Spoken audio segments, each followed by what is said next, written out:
nagsampa na po ng impeachment complaint against Vice President Leni Robredo. I won't allow. I won't.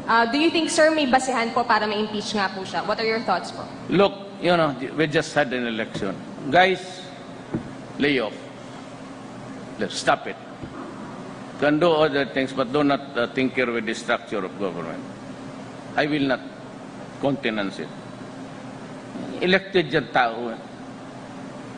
So, why do you have to sit just because he keeps on harping on me? Yeah, this is democracy.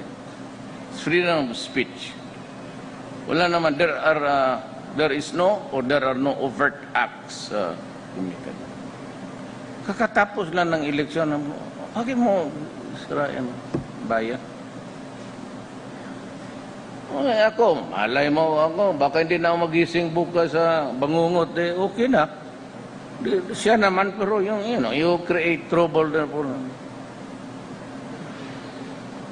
Ayaw yung military kasi ayaw nila hindi naman tamad, pero bakit mo dagdagan yung problema nila? Pati police. Who will keep order in this country, kundi sila. Ngayon magsabi lang, hindi lang natin magsabi lang, mga to gusto ng gulo. Gusto talaga ng basagan ng ulo. Maganda na nga ang buhay kakatapos lang ng eleksyon.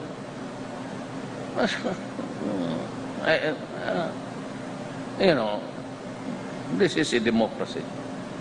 Leaders are elected. If there are to be a son of a it's still the people's choice. Remember that.